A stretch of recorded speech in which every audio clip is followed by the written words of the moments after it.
সুপ্রিয় শিক্ষার্থী বন্ধুরা, বাংলা ব্যাকরণ থেকে বাগধারা আলোচনার অষ্টম পর্বের ক্লাসে তোমাদেরকে আমি কেবি স্যার স্বাগত জানাচ্ছি।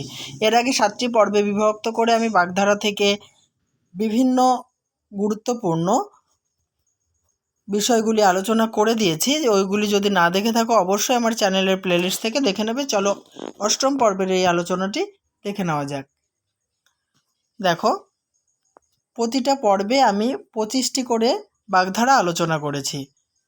176 বাঘের দুধ দুষ্প্রাপ্য, পালের গোদা মানে দলের নেতা, বক ধার্মিক ভণ্ড, ভরাডুবি চরম সর্বনাশ, ব্যাঙের সর্দি অসম্ভব ব্যাপার, লঙ্কাকাণ্ড তুমুল ঝগড়া, লক্ষ্মীর ভাণ্ডার প্রাচুর্য, শাখের করাত উভয় সংকট, ডুমুরের ফুল অদৃশ্য বস্তু, যক্ষের ধন কৃপণের সঞ্চয়।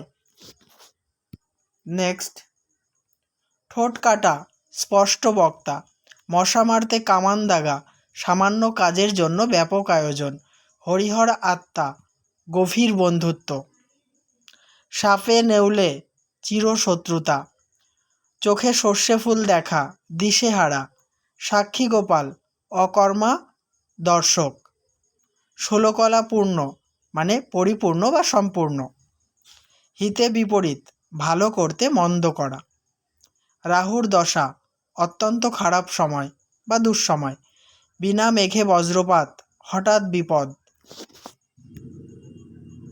196 ব্যাঙের আধুলি সামান্য সম্বল, ননির পুতুল কষ্ট সহ্য করতে না পারা ব্যক্তি, জিলিপির প্যাচ বাঁকা বুদ্ধি, ছাই ফেলতে ভাঙা কুলো অসময়ের সহায়। শেষ বাগধারাটি হচ্ছে ক্ষয়ের খা মানে ব্যক্তিত্বহীন। তাহলে বন্ধুরা, এই আলোচনার সাথে সাথে বাগধারার অষ্টম পর্বের আলোচনা সমাপ্ত করলাম। নেক্সট পর্ব দেখার জন্য অবশ্যই আমার চ্যানেলকে সাবস্ক্রাইব করে নাও। আর আগেকার গুরুত্বপূর্ণ ভিডিও দেখার জন্য আমার চ্যানেলের প্লেলিস্টে চলে যাও, ওখানে একটা ফোল্ডারের মধ্যে সমস্ত ভিডিওগুলি তোমরা পেয়ে যাবে।